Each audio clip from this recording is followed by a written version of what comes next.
Hello friends, ಎಲ್ಲರೂ ಹೆಂಗಿದ್ದೀರಿ? ನಾವೆಲ್ಲರೂ ಆರಾಮಾಗಿದ್ದೀವಿ. So ಇವಾಗ ಮಾರ್ನಿಂಗ್ 10 o'clock ಆಗೈತಿ. ಇವಾಗ ಬ್ಲಾಗ್ ಸ್ಟಾರ್ಟ್ ಮಾಡಾಕತ್ತೀನಿ. ಇವತ್ತು ಸಂಡೇ ಇರೋದ್ರಿಂದ ಎಲ್ಲ ಆರಾಮಾಗಿ ಕೆಲಸ ಮುಗಿಸ್ಕೊಂಡು ಆರಾಮಾಗಿ ಬ್ರೇಕ್ಫಾಸ್ಟ್ ರೆಡಿ ಮಾಡಿಕೊಂಡು ಕೂತ್ಕೊಂಡಿದ್ದೀವಿ. ದಿಯಾ, ಇವತ್ತೇನು ಬ್ರೇಕ್ಫಾಸ್ಟ್? ಸ್ಪೆಷಲ್ ಬ್ರೇಕ್ಫಾಸ್ಟ್ ಏನಿವತ್ತು? ಪಾವ್ ಭಾಜಿ. ನಿನ್ ಫೇವ್ರೇಟ್ ಹೌದಿಲ್ಲ? ಇವತ್ತು ಸಂಡೇ ಅಂತ ಹೇಳ್ಬಿಟ್ಟು ಪಾವ್ ಭಾಜಿ ಮಾಡೋಣ ಅಂತ ಮಾಡಿದ್ದೀನಿ. ಅವಳಿಗೆ ಸ್ವಲ್ಪ ಕಾರ್ನ್ ಬೇಯಿಸ್ಕೊಟ್ಟಿದ್ದೆ. ಕಾರ್ನ್ ತಿನ್ಕೊಂಡು ಕುತ್ಕೊಂಡಿದ್ದಾಳೆ. ಇವತ್ತು ಸಂಡೇ ಆಗಿರೋದ್ರಿಂದ ನಾವು ಒನ್ ಡೇ ಔಟಿಂಗ್ ಹೋಗ್ಬೇಕು ಅಂತ ಪ್ಲಾನ್ ಮಾಡ್ಕೊಂಡಿದ್ದೀವಿ. ಎಲ್ಲಿಗೆ ಹೋಗ್ತಿದೀವಿ ದಿಯು? Cubbon Park. ಅವಳ ಫೇವ್ರೇಟ್ ಪ್ಲೇಸ್ ಇದು.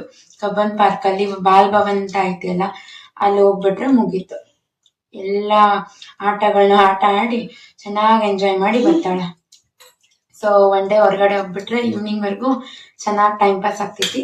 ಸೊ ಅದಕ್ಕೆ ಹೋಗ್ಬೇಕು ಅಂತ ಹೇಳ್ಬಿಟ್ಟು ಪ್ಲಾನ್ ಮಾಡ್ಕೊಂಡಿದ್ದೀವಿ. ಬೇಗ ಬೇಗ ಬ್ರೇಕ್ಫಾಸ್ಟ್ ಮಾಡ್ಕೊಂಡ್ಬಿಟ್ಟು ಹೊರಡ್ಬೇಕು. ಮತ್ತೆ ನಾನು ಇವತ್ತು ನಿಮ್ ಜೊತೆ ಕೆಲವೊಂದಿಷ್ಟು ನಮ್ಮ ಪರ್ಸನಲ್ ವಿಷಯಗಳನ್ನ ಶೇರ್ ಮಾಡ್ಕೋಬೇಕು ಅಂತ ಹೇಳ್ಬಿಟ್ಟು ಅನ್ಕೊಂಡಿದ್ದೆ. ಯಾವ ರೀತಿ ಅಂದ್ರೆ ನನ್ನ ಇಂಟ್ರಡಕ್ಷನ್. ನಾವು ಬಂದ್ಬಿಟ್ಟು ಬೇಸಿಕಲಿ ಫ್ರಮ್ ಗದಗ್, ಉತ್ತರ ಕರ್ನಾಟಕ, ನಮ್ ತವ್ರ ಮನೆ. ಹಸ್ಬೆಂಡ್ ಅವ್ರು ಬಂದ್ಬಿಟ್ಟು ಧಾರವಾಡ. ಮದ್ವೆ 5.5 ವರ್ಷ ಆಯ್ತು. 3.5 ವರ್ಷದಿಂದ ಬೆಂಗಳೂರು ಒಳಗಿದ್ದೀವಿ. 2 ವರ್ಷ ನಾವು ಧಾರವಾಡದಲ್ಲಿ ಇದ್ವಿ ಮುಂಚೆ. ಸೊ ಇವಾಗ ದಿಯಾ ನರ್ಸರಿ ಹೋಗ್ತಾಳೆ. ಅಲ್ಲ ದಿಯಾ, ನರ್ಸರಿ ಅಲ್ಲ ನೀನು? ನರ್ಸರಿ ಓದ್ತಿದ್ದಾಳೆ ದಿಯಾ ಇವಾಗ. ಇವಳಿಗೆ ಇವಾಗ 3.5 years. ಸೊ ಇವತ್ತು ಈ ವ್ಲಾಗ್ ಚೆನ್ನಾಗಿರುತ್ತೆ, ನೀವು ಕೂಡ ಎಂಜಾಯ್ ಮಾಡ್ತೀರಿ. ಸೊ ಎಂಡ್ ವರ್ಗೂ ವಿಡಿಯೋನ ಮಿಸ್ ಮಾಡ್ಲಾರ್ದಂಗೆ ನೋಡಿ. ಯಾರ್ಯಾರು ಇನ್ನೂ ನಮ್ಮ ಚಾನಲ್ಗೆ ಸಬ್ಸ್ಕ್ರೈಬ್ ಆಗಿಲ್ಲ, ಬೇಗ ಸಬ್ಸ್ಕ್ರೈಬ್ ಆಗ್ರಿ. ಆದಷ್ಟು ಸಪೋರ್ಟ್ ಮಾಡ್ರಿ. ನಿಮ್ ಸಪೋರ್ಟ್ ನಮ್ಗೆ ಬಹಳನೇ ಇಂಪಾರ್ಟೆಂಟ್ ಅಂತಾನೆ ಹೇಳ್ಬೋದು. ಓಕೆ, ಸೊ ಈ ವ್ಲಾಗಿನ ಕಂಟಿನ್ಯೂ ಮಾಡ್ತೀನಿ. ಬ್ರೇಕ್ಫಾಸ್ಟ್ ಮಾಡ್ಕೊಂಡು ಬಂದ್ಬಿಟ್ಟು ರೆಡಿಯಾಗಿ ಇವತ್ತಿನ ಡೇ ನೀವು ಕೂಡ ಎಂಜಾಯ್ ಮಾಡ್ತೀರಿ. ಇವತ್ತಿನ ಡೇ ಹೆಂಗಿರುತ್ತೆ ಅಂತ ನಿಮ್ ಜೊತೆ ಶೇರ್ ಮಾಡ್ತೀನಿ. ಸೊ ಟಿಫನ್ ಮಾಡ್ಕೊಂಡು ಬಂದ್ಬಿಟ್ಟು ವ್ಲಾಗನ್ನ ಕಂಟಿನ್ಯೂ ಮಾಡ್ತೀನಿ. ಇವಾಗ ಜಸ್ಟ್ ಬ್ರೇಕ್ಫಾಸ್ಟ್ ಆಯಿತು. ದಿಯಾಗೆ ಏನಾದರೂ ತಿನ್ನಕ್ಕೆ ತೊಗೊಂಡು ಹೋಗ್ಬೇಕು ಅಂತ ಹೇಳ್ಬಿಟ್ಟು ಪ್ಯಾಕಿಂಗ್ ಮಾಡ್ಕೊಳ್ತಿದ್ವಿ. ಬಿಕಾಸ್ ಅಲ್ಲಿ ಒನ್ಸ್ ಒಳಗಡೆ ಹೋಗ್ಬಿಟ್ರೆ ಏನೂ ಸಿಗೋದಿಲ್ಲ ಅಷ್ಟಾಗಿ ತಿನ್ನೋಕೆ. ಇಷ್ಟು ದಿನ ಅಂತೂ ಇರ್ತಿರ್ಲಿಲ್ಲ. ಈ ಟೈಮ್ ಹೋದಾಗ ಏನೋ ಒಂದು ಕ್ಯಾಂಟೀನ್ ಥರ ಸ್ಟಾರ್ಟ್ ಆಗಿತ್ತು. ಬಟ್ ಅಲ್ಲಿ ಏನು ಸಿಗುತ್ತೆ ಅಂತ ನಾನು ನೋಡೋಕೆ ಹೋಗಲಿಲ್ಲ. ಬಿಕಾಸ್ ಆಲ್ರೆಡಿ ನಾನು ಪ್ಯಾಕ್ ಮಾಡ್ಕೊಂಡು ಹೋಗಿದ್ದೆ ಅಲ್ಲ. ಸೇಫ್ಟಿ ಪರ್ಪಸ್ ತೊಗೊಂಡು ಹೋಗೋದು ಬೆಸ್ಟು. ಆಮೇಲೆ ಹೊರಗಡೆ ಸಿಗುತ್ತೆ ಫ್ರೂಟ್ ಜ್ಯೂಸಸ್ಸು, ಫ್ರೂಟ್ಸ್ ಕಟ್ ಮಾಡಿಟ್ಟಿರೋದು, ಈ ಥರ ಸಿಗುತ್ತೆ. ಊಟದ ಥರ ಅಂತ ಏನೂ ಸಿಗೋದಿಲ್ಲ. ಸೊ ಅದಕ್ಕೆ ನಾನು ದಿಯಾಗೆ ಲಂಚ್ ಪ್ಯಾಕ್ ಮಾಡ್ಕೊಂಡ್ಬಿಟ್ಟು ಹೋಗ್ಬಿಟ್ಟಿದ್ವಿ. ಫ್ರೆಂಡ್ಸ್, ಇವಾಗ ಹೊರಟಿದ್ದೀವಿ. ಇವತ್ತು ಸಂಡೇ ಟ್ರಾಫಿಕ್ ಇರಲ್ಲ ಅಂದ್ಕೊಂಡ್ಬಿಟ್ಟು ಆರಾಮಾಗಿ 12:15ಕ್ಕೆ ಮನೆ ಬಿಟ್ಟಿದ್ದೀವಿ. ಬಟ್ ಹೋಗಿ ರೀಚ್ ಆಗೋ ಅಷ್ಟೊತ್ತಿಗೆ 1 ಗಂಟೆ 5 ನಿಮಿಷ ಆಗಿತ್ತು. ಆಲ್ಮೋಸ್ಟ್ 50 ನಿಮಿಷ ಟ್ರಾವೆಲ್ ಮಾಡೋದಾಯಿತು. ಸಿಕ್ಕಾಪಟ್ಟೆ ಬಿಸಿಲು, ಸಿಕ್ಕಾಪಟ್ಟೆ ಟಯರ್ಡ್ ಆಗೋಯ್ತು. ಮತ್ತು ಅಲ್ಲಿಗೆ ಹೋದ್ಮೇಲೆ ಕ್ಯೂ ಅಲ್ಲಿ ನಿಂತ್ಕೊಂಡು ಟಿಕೆಟ್ ತಗೊಂಡು ಒಳಗಡೆ ಹೋಗೋ ಅಷ್ಟೊತ್ತಿಗೆ ಆಲ್ಮೋಸ್ಟ್ 1:20, 1:30ವರೆಗೂ ಆಗಿಬಿಟ್ಟಿತ್ತು. ಫೈನಲಿ ಟಿಕೆಟ್ ತೊಗೊಂಡ್ಬಿಟ್ಟು ಒಳಗಡೆ ಬಂದ್ವಿ. ದಿಯಾ ಅಂತೂ ಫುಲ್ ಎಕ್ಸೈಟ್ ಆಗಿಬಿಟ್ಟಿದ್ಲು, ಅಲ್ಲಿಗೆ ಹೋಗೋಣ ಇಲ್ಲಿಗೆ ಹೋಗೋಣ ಅಂತ ಹೇಳಿ. ಟಿಕೆಟ್ ಪ್ರೈಸ್ ಬಂದು ಒಬ್ಬರಿಗೆ 20 ರೂಪಾಯಿ ಅಡಲ್ಟ್ಸ್. ಕಿಡ್ಸಿಗೆ ತಗೊಳ್ಳೋದಿಲ್ಲ. ಆ್ಯಂಡ್ ಇಲ್ಲಿ ರೈಡ್ಸು ಲಾಸ್ಟ್ ಟೈಮ್ ಬಂದಾಗ ಬರೀ 3 ಇದ್ವು. ಈ ಸಾರಿ 3 ಎಕ್ಸ್ಟ್ರಾ ಆಗಿದ್ದಾವೆ ರೈಡ್ಸು. ಸೊ ತುಂಬ ಚೆನ್ನಾಗಿತ್ತು. ರಶ್ ಕೂಡ ತುಂಬ ಜಾಸ್ತಿನೇ ಇತ್ತು ಸಂಡೇ ಆಗಿರೋದಕ್ಕೆ. ಸೊ ದಿಯಾ ನೋಡಿ ಫುಲ್ ಲಾಸ್ಟಲ್ಲಿ ಕುತ್ಕೊಂಡ್ರು ಅವಳಿಗೆ ಟೆನ್ಷನ್ ಇಲ್ಲ. ಈ ಕೊಲಂಬಸ್ ಅವಳ ಫೇವ್ರೇಟ್ ಗೇಮ್. ಅವಳಿಗೆ ಲಾಸ್ಟಲ್ಲಿ ಕುತ್ಕೊಂಡ್ರು ಅಷ್ಟು ಎಂಜಾಯ್ ಮಾಡ್ತಾಳಲ್ಲ. ಅವಳಿಗೇನು ಅದು ಒಂಥರ ಅನ್ಈಸಿ ಫೀಲ್ ಆಗುತ್ತೆ ಆ ರೈಡ್ಗೆ ಹೋದಾಗ. ಆ ಥರ ಏನೂ ಆಗೋದಿಲ್ಲ ಅವಳಿಗೆ. ಸೊ ನಂದು ಅಷ್ಟೇ ಇದೆ ಫೇವ್ರೇಟು, ಅವಳದು ಫೇವ್ರೇಟು. ನನ್ನ ಹಸ್ಬೆಂಡ್ ಇಂಥದಕ್ಕೆಲ್ಲ ಬರೋದೇ ಇಲ್ಲ ಅವರು. ರೈಡ್ ಮುಗಿಸ್ಕೊಂಡ್ಬಿಟ್ಟು ಬಂದ್ವಿ. ಅವಳಿಗೆ ಇಳಿದು ಬರೋದಕ್ಕೆ ಇಷ್ಟ ಇರಲಿಲ್ಲ ಪಾಪ. ಅವಳನ್ನ ಎತ್ಕೊಂಡು ಬಂದು ಮತ್ತೆ ಬೇರೆ ರೈಡ್ ಆಡೋಣ ಅಂತ ಹೇಳ್ಬಿಟ್ಟು ಕರ್ಕೊಂಡು ಬಂದೆ ಅವಳನ್ನ. ಆವಾಗ ಸುಮ್ಮನೆ ಬಂದು ನೆಕ್ಸ್ಟು ಇಲ್ಲಿ ಡ್ರ್ಯಾಗನ್ ಟ್ರೈನ್ಗೆ ಹೋಗ್ಬೇಕಂತ ಹೇಳ್ತಿದ್ಲು. ನನಗದು ಅಷ್ಟೊಂದೇನು ಇಂಟ್ರೆಸ್ಟ್ ಬರೋಲ್ಲ, ಚಿಕ್ಕ ಮಕ್ಕಳು ಟ್ರೈನ್ ಹೋದಂಗೆ ಹೋಗುತ್ತೆ ಅಂತ ಹೇಳ್ಬಿಟ್ಟು ನನ್ನ ಹಸ್ಬೆಂಡಿಗೆ ಮತ್ತು ಅವಳನ್ನ ಇಬ್ಬರೂ ಕಳಿಸಿದ್ದೆ ಆಟ ಆಡ್ಕೊಂಡು ಬನ್ನಿ ಅಂತ ಹೇಳ್ಬಿಟ್ಟು. ರೈಡ್ಸು ಅಷ್ಟೇ ಜಾಸ್ತಿ ಏನು ಕಾಸ್ಟ್ಲಿ ಇಲ್ಲ. ಬರೀ ಒಂದೊಂದು ರೈಡ್ಗೆ ಅಡಲ್ಟ್ಸ್ಗೆ 30 ರೂಪಾಯಿ, ಚಿಕ್ಕ ಮಕ್ಕಳಿಗೆ 10 ರೂಪೀಸ್ ಅಷ್ಟೇ. ಏನು ಜಾಸ್ತಿ ಕಾಸ್ಟ್ಲಿನೂ ಇಲ್ಲ. ಸೊ ವರ್ತ್ ಹೋಗ್ಬೋದು. ಒಂದು ವೀಕೆಂಡ್ ಯಾವತ್ತಾದರೂ ಬೇಜಾರಾಗಿದ್ದರೆ ಮನೇಲಿ ಕೂತ್ಕೊಂಡು ಸೊ ಆರಾಮಾಗಿ ಹೋಗ್ಬಿಟ್ಟು ಒನ್ ಡೇ ಪಿಕ್ನಿಕ್ ಥರ ಫ್ಯಾಮಿಲಿ ಜೊತೆ ಫ್ರೆಂಡ್ಸ್ ಜೊತೆ ಟೈಮ್ ಪಾಸ್ ಮಾಡಿಕೊಂಡು ಬರ್ಬೋದು. ನನ್ನ ಮಗಳಂತೂ ಸಿಕ್ಕಾಪಟ್ಟೆ ಎಂಜಾಯ್ ಮಾಡ್ತಾಳೆ ಇಂಥದ್ರಲ್ಲೆಲ್ಲ. ಸೊ ಅವಳಿಗೆ ಯಾವುದಾದ್ರೂ ಎಕ್ಸಿಬಿಷನ್ ಬಂದರೂ ನಾನೇನು ಕರ್ಕೊಂಡು ಹೋಗೋಲ್ಲ. ಅಲ್ಲಿ ಎಲ್ಲ 120 140 ಗೇಮ್ಸ್. ಸೊ ಅದಕ್ಕೆ ನಾನು ಇಲ್ಲಿ ಇಂಥದ್ದೇನಾದರೂ ಆಡಬೇಕು ಅಂತ ಅಂದರೆ ಕಬ್ಬನ್ ಪಾರ್ಕಿಗೆ ಹೋಗೋಣ ಅಂತ ಹೇಳ್ಬಿಟ್ಟು ಕರ್ಕೊಂಡು ಬಂದುಬಿಡ್ತೀವಿ. ಇದೇ ಸರಿ ಹೋದ ವರ್ಷ ಬಂದಿದ್ದು ಮತ್ತು ಬಂದಿರಲಿಲ್ಲ. ಸೊ ತುಂಬ ದಿನದ ಮೇಲೆ ಬಂದಿದ್ವಿ. ಸಖತ್ತಾಗಿ ಎಂಜಾಯ್ ಮಾಡ್ತಾಯಿದ್ಲು. ಬಿಸಿಲು ತುಂಬ ಜಾಸ್ತಿ ಇತ್ತು, ಅದೇ ಬೇಜಾರು. ಬಿಸಿಲಿರಲಿಲ್ಲ ಅಂತಂದರೆ ಇನ್ನೂ ಆರಾಮಾಗಿರ್ತಿತ್ತೇನೋ.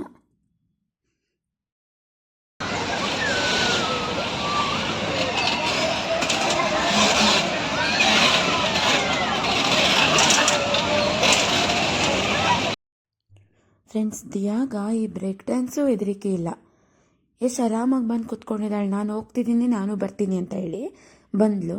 ಸರಿ ಅಂತ ಹೇಳ್ಬಿಟ್ಟು ಕರ್ಕೊಂಡು ಹೋದೆ. ನನಗೆ ಟೆನ್ಷನ್ ಆಗ್ತಿದೆ, ಇಷ್ಟು ತಿರುಗ್ತಿದೆ, ಏನಾಗುತ್ತೆ ಇವಳಿಗೆ ಅಂತ. ಬಟ್ ಅವಳು ಎಷ್ಟು ಆರಾಮಾಗಿ ಎಂಜಾಯ್ ಮಾಡ್ತಿದ್ಲು ಅಂತ ಅಂದರೆ ಫುಲ್ಲು ನಗ್ತಿದ್ದಾಳೆ ಜೋರಾಗಿ. ನಾನು ಅವಳ ತಲೆನ ಗಟ್ಟಿಯಾಗಿ ಇಟ್ಕೊಂಡು ಕೂತ್ಕೊಂಡಿದ್ದೀನಿ. ತಿರುಗೋವಾಗ ಮತ್ತೆ ಏನಾದರೂ ಫುಲ್ ಪೇನ್ ಬರಬಾರ್ದು ತಲೆ ಅಂತ ಹೇಳ್ಬಿಟ್ಟು, ಕುತ್ತಿಗೆ ಎಲ್ಲ ನೋವು ಬರಬಾರ್ದು ಅಂತ ಹೇಳ್ಬಿಟ್ಟು. ಬಟ್ ಅವಳು ಮಾತ್ರ ಫುಲ್ ಸಖತ್ತಾಗಿ ಎಂಜಾಯ್ ಮಾಡ್ತಿದ್ಲು. ಬೇಡ ಬೇಡ ಅಂತಂದ್ರು ಬಂದುಬಿಟ್ಟು ಎಂಜಾಯ್ ಮಾಡಿದ್ಲು, ಪರವಾಗಿಲ್ಲ.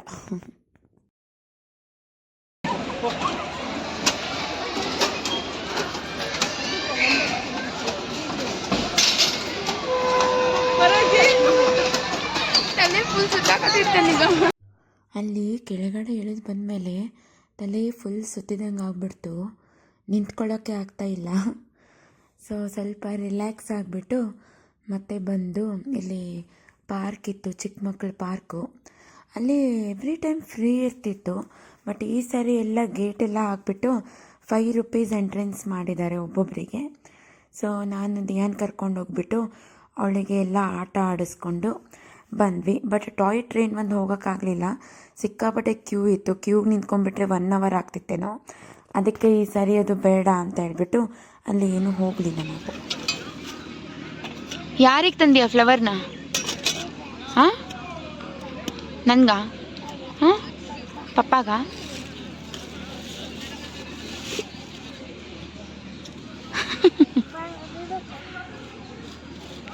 ನನಗೆ ಕೊಡೋದಿಲ್ಲ? ಫುಲ್ ಆಟ ಆಡಿ ಸುಸ್ತಾಗಿಬಿಟ್ಟಿತ್ತು. ಅಲ್ಲೇ ಗಾರ್ಡನಿಗೆ ಬಂದುಬಿಟ್ಟು ಆರಾಮಾಗಿ ಬಾಕ್ಸ್ ತೊಗೊಂಡು ಬಂದಿದ್ದೆ.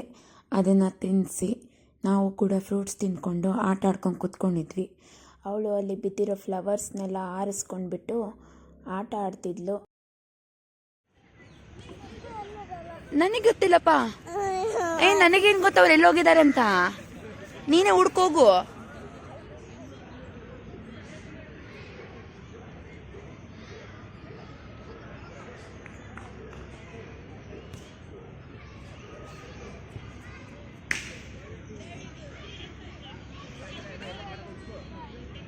ನಾನು ಹೇಳ್ಕೊಡ್ಲಾ ಎಲ್ಲಿದ್ದಾರೆ ಅಂತ? ನಾನು ಹೇಳ. ಅಲ್ಲಿ ಒಂದು ದೊಡ್ಡ ಮರ ಇದೆ ಅಲ್ಲ, ಅಲ್ಲಿ ಒಂದು ದೊಡ್ಡ ಮರ ಇದೆ ನೋಡು, ಅದ್ರ ಹಿಂದೆ ಇದ್ದಾರೆ ನೋಡು.